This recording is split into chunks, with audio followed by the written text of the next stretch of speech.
Hello guys, तो finally Indian election result announce हो चुका है। 2023 में एक ट्रेंड चला था कि प्रोग्राम तो बढ़ गया, लेकिन 2024 में प्रोग्राम बढ़ा नहीं बल्कि पूरी की पूरी मोदी सरकार ही बढ़ चुकी है। तो चलते हैं स्टूडियो में और देखते हैं कि कौन कितनी सीटों से विन हुआ है। तो आपसे एक गुजारिश है कि इस चैनल पे जुड़े रहें और वीडियो को लाइक और शेयर करना मत भूलिएगा। हैं जो यह कल तक दावा करते थे कि मोदी जी इस बार 400 से अधिक सीटें ला रही हैं, और जितने भी गोदी मीडिया हैं जो मोदी जी के सपोर्ट में वीडियो बना रही थी कि मोदी जी 400 से अधिक सीटें ला रही हैं, उन लोग की बोलती बंद हो चुकी हैं और एनडीए 252 सीटों पर ही अटक चुकी हैं और खुद बीजेपी के खाते में 240 सीट ही मिला हुआ है। और यहां पे नीतीश कुमार ने एक बहुत बड़ा खेला करने जा रहे हैं, जिसके बाद राहुल गांधी देश के अगले प्रधानमंत्री बन सकते हैं। तो मेरे प्यारे दोस्त, मेरे प्यारे भाई, मेरे माता बहन, चाचा चाची, सभी लोगों से रिक्वेस्ट है कि इस वीडियो को थोड़ा सा अंत तक देखिएगा कि कैसे राहुल गांधी देश के प्रधानमंत्री बनने जा रहे हैं नीतीश कुमार के सहयोग के द्वारा। आपको मात्र 5 से 10 मिनट में मालूम चल जाने वाले हैं। उससे पहले हम सब यह देखेंगे कि किस राज्य में किस पार्टी को कितनी सीटें मिली हैं और कैसे राहुल गांधी देश के प्रधानमंत्री बनने जा रहे हैं। तो हमारे देश के जितने भी जनता जनार्दन हैं उनका पैर छूकर कोटि कोटि प्रणाम करके वीडियो को शुरू करते हैं। उससे पहले मैं आप सभी से कहूंगा कि अगर देश के राहुल गांधी को प्रधानमंत्री देखना चाहते हैं तो इस वीडियो को लाइक करके चैनल को सब्सक्राइब कर लीजिएगा, क्योंकि आपको हम शुरुआत से ही एक ओपिनियन पोल से लेकर एग्जिट पोल आपको कांग्रेस के पक्ष में ही दिखा रहे थे। और ये 100% मैंने दावा भी किया था कि हमने जो सर्वे किया है जमीनी स्तर का सर्वे किया है और वही हुआ।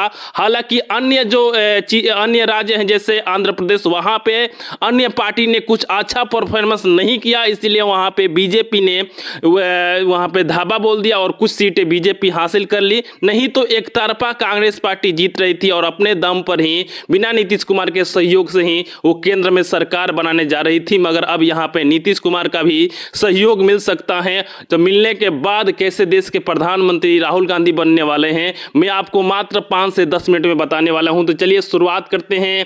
सबसे पहले हम सभी राजस्थान से देखिए, यहां पे राजस्थान में लोकसभा सीटों की संख्या 25 है, जिसमें से आप सभी देख रहे होंगे बीजेपी के खाते में 2024 इस बार के चुनाव में 14 सीटें मिला है, वहीं एनडीए के सरकार में 11 सीट मिला है। और आपको बगल में 2019 का भी यहां पे लोकसभा चुनाव का नतीजा आपको देखने को मिलेगा। ठीक है, तो ये भी देखते रहिएगा, हम 2024 के ही बारे में सिर्फ बात करेंगे। तो इसी के साथ देख लीजिए, जहां पे बीजेपी ने 2025 में 25 सीटें में से 24 सीट हासिल की थी, मगर इस बार 14 सीट ही हासिल की।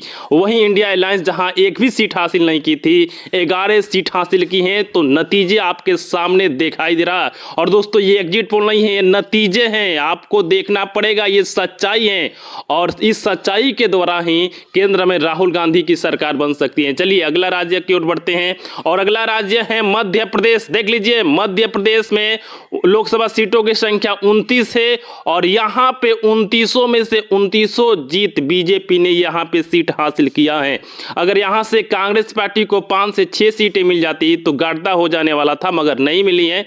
29 में से 29 सीट जीत चुके हैं। चलिए कोई बात नहीं है, चलिए आगे बढ़ते हैं और अगला राज्य देखते हैं छत्तीसगढ़। देखिए, छत्तीसगढ़ में लोकसभा सीटों की संख्या 11 हैं, जिसमें से बीजेपी के खाते में 10 सीट मिली है। ठीक है, 2024 के चुनाव में, वहीं 2019 के चुनाव में 9 सीट मिली थी। तो यहाँ पे भी कॉमबैक की है बीजेपी पार्टी छत्तीसगढ़ में, वहीं कांग्रेस को मात्र 1 सीट ही मिली है।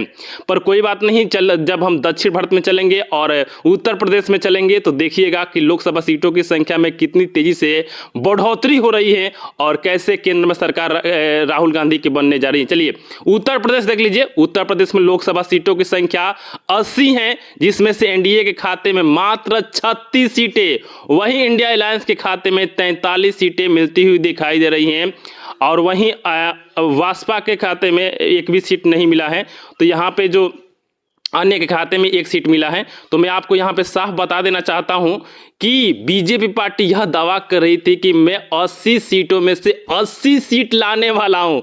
तो आपके सामने नतीजे हैं, क्या बीजेपी पार्टी क्या सच में 80 में से 80 सीट ला पाई है? आपके सामने दिखाई दे रहा है मात्र 36 सीटें। और मैं बोला था कि उत्तर प्रदेश में और उत्तर प्रदेश के लोग जिसको केंद्र में सरकार बनवाना चाहेंगे उनका बनवा सकते हैं। तो साफ साफ देख लीजिएगा यहाँ पे उत्तर प्रदेश में इंडिया अलायंस कैसे बीजेपी पर भारी रही है कि बीजेपी को 36 सीट मिला है, वहीं इंडिया अलायंस को 43 सीट मिला है। इसी के साथ आगे बढ़ते हैं और अगला राज्य देखते हैं, और अगला राज्य है बिहार। बिहार में लोकसभा सीटों की संख्या 40 है और 40 में से बीजेपी के खाते में 30 सीटें, वहीं इंडिया अलायंस के खाते में 9 सीटें और अन्य के खाते में 1 सीटें मिलती हुई दिखाई दे रही है। आपको जानकारी के लिए ये भी बता दूं कि यही बीजेपी पार्टी है जो बिहार में से 40 का 40 सीट अपने नाम हासिल कराना चाहती थी और दावा भी ठोक रही थी, मगर देख लीजिए दावा कब कैसे यहाँ पे पानी फिरा है। वहीं झारखंड देख लीजिए, झारखंड में लोकसभा सीटों की संख्या 14 है, जिसमें से एनडीए के खाते में मात्र 9 सीटें देख लीजिए, वहीं इंडिया अलायंस के खाते में 5 सीटें। और यहीं 2019 के चुनाव के नतीजे भी आपको बगल में देखने को मिल सकता है, आप खुद से मिला सकते हैं। हम फटाफट जितने भी नतीजे हैं 2024 का वो बताने वाला हूँ, तो इस पर ध्यान देते हैं। और अंतिम में आपको बताएंगे कि कुल बीजेपी को कितनी सीट मिली है